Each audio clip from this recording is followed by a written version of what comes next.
Your Royal Highness, Sir Philip, distinguished guests, ladies and gentlemen, together these past few weeks we've shared some wonderful days, haven't we?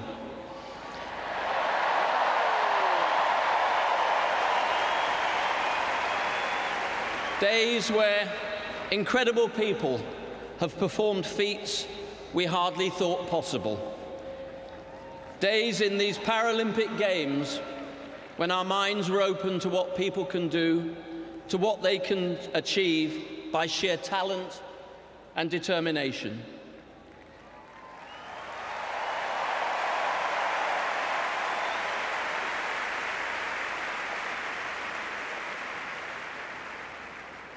And I want to share with you two stories from these days. Everyone will have their own tales to tell, but these are mine.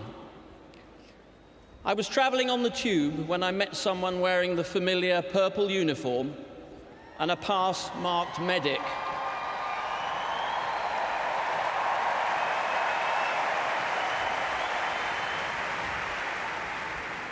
A games maker. And the games makers stand among the heroes of London 2012.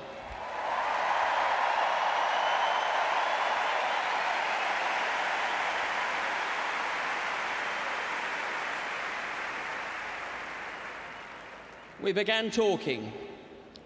His name was Andrew, and he told me he was a doctor at St. Mary's Hospital on his way to helping out at boxing.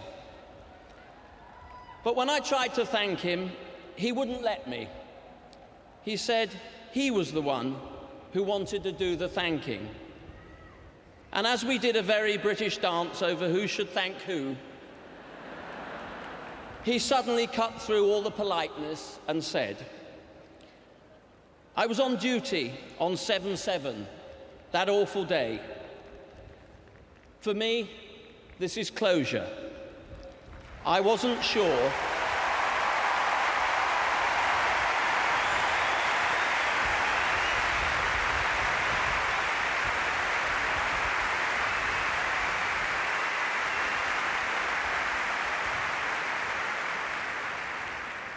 He told me I wasn't sure I should come or whether I could face it.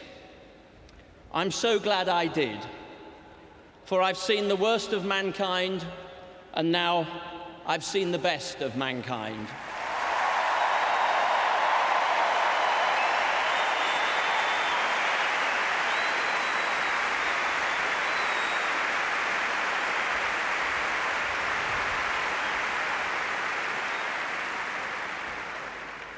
Just a few days later, I met Emily, a games maker at the Paralympic Games. She talked of what the Games meant for her and what participating in wheelchair basketball means to her.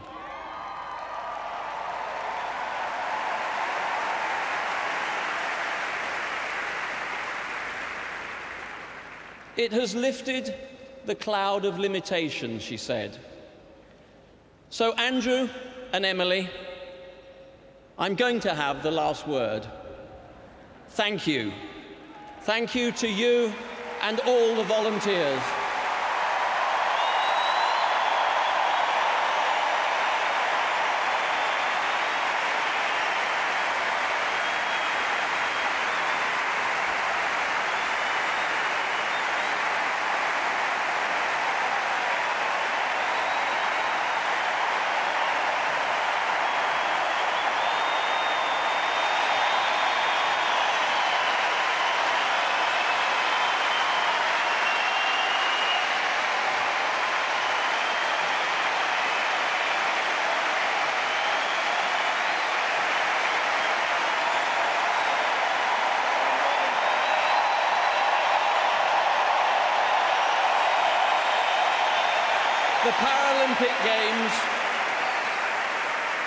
The Paralympic Games has set new records every day. Sporting records, records for crowds, for television audiences, for unbridled spirit. In this country, we will never think of sport the same way, and we will never think of disability the same way.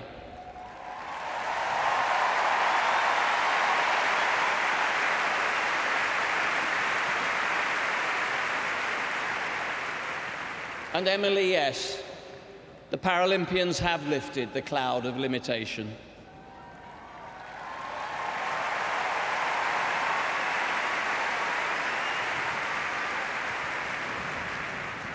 Finally, there are some famous words you can find stamped on the bottom of a product. Words that when you read them, you know, mean high quality, mean skill, mean creativity. We've stamped those words on the Olympic and Paralympic Games of London 2012. London 2012, made in Britain.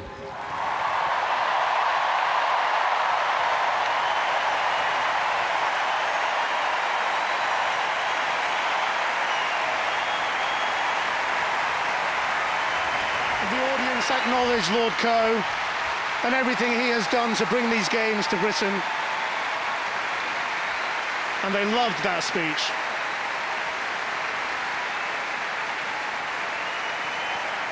Sir Philip.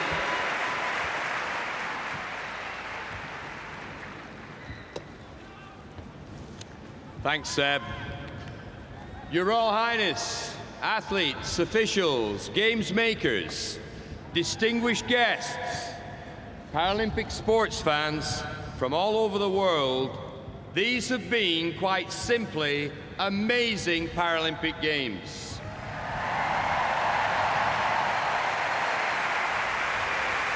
Four years ago, the Beijing Paralympic Games closing ceremony's theme was a letter to the future. That letter was received with open arms by Seb Coe's London Games Organising Committee, who had over 100 staff in the Chinese capital committed to delivering successful Paralympics in London. What they breathed in Beijing left them smitten and determined to deliver an event that would feed the British public's insatiable appetite for elite sport.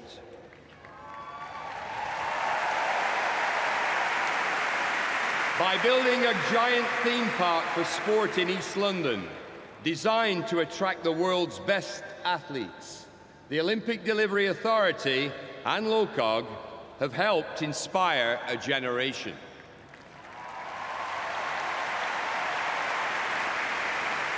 These were not just London's games, but thanks to Charles Allen's Nations and Regions group at LOCOG, those of the entire United Kingdom. Buoyed by the medal success of a host nation, this country has enjoyed a real feel-good factor like never before.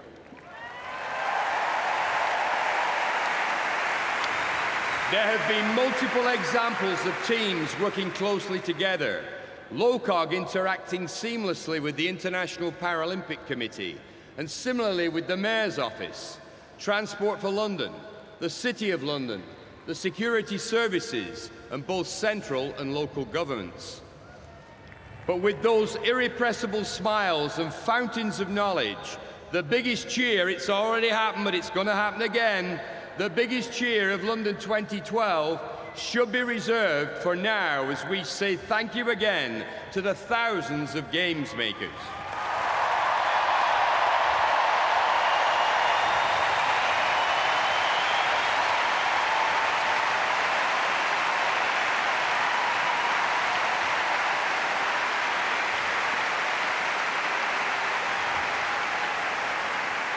Similarly, thanks to all international and national technical officials and classifiers.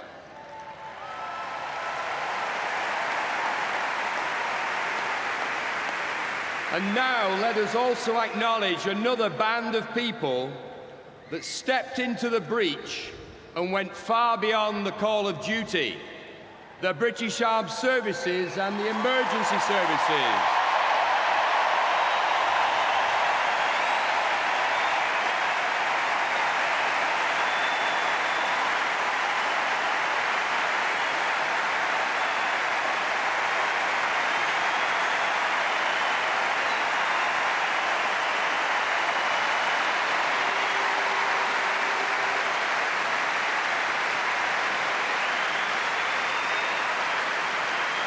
The compact and excellent Paralympic Village became home from home and launched 4,250 athletes into orbits of achievement which had no limits. Paralympians, you gave to the world feats of speed, endurance, dexterity and skill many did not think possible.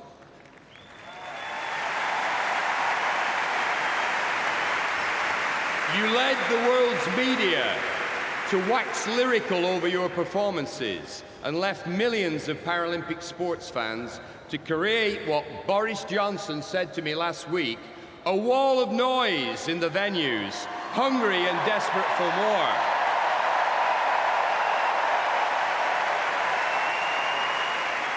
The Paralympic Games have truly come home and found their pathway to the future here in London.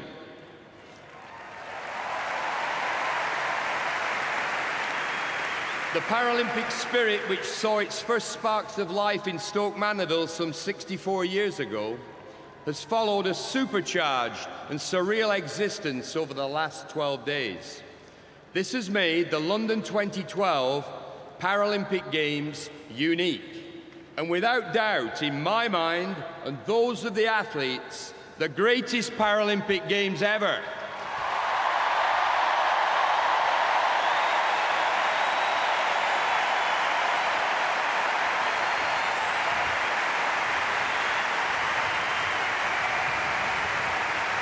I call on you all gathered here and watching around the world to take this unique sporting spirit to all four corners of planet Earth, where you will make new friends, have fun, and inspire them to light the flame in their hearts.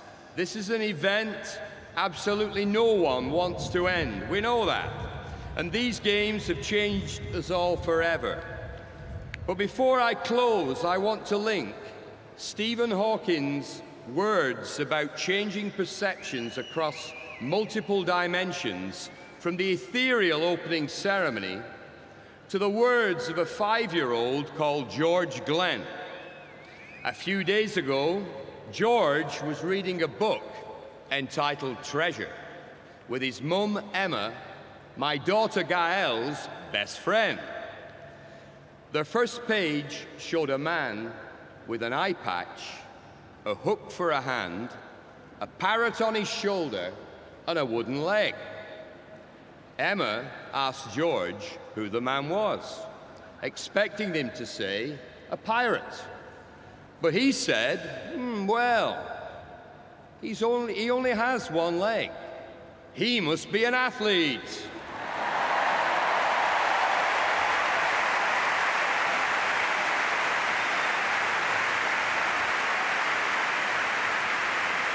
Kids just get it. Now, thanks to the amazing performances we've seen here, we all do.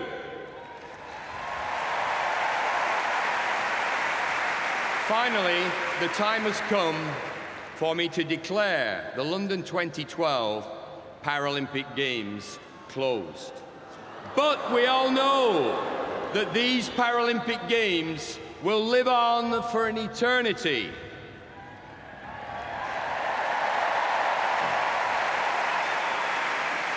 I call upon Paralympic athletes from all over the world to meet in Rio de Janeiro in 4 years' time, where once again you will inspire and excite the world with your sporting excellence.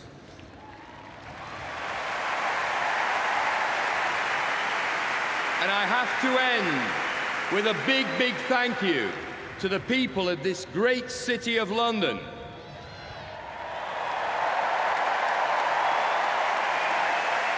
And to the entire population of the United Kingdom. Thank you.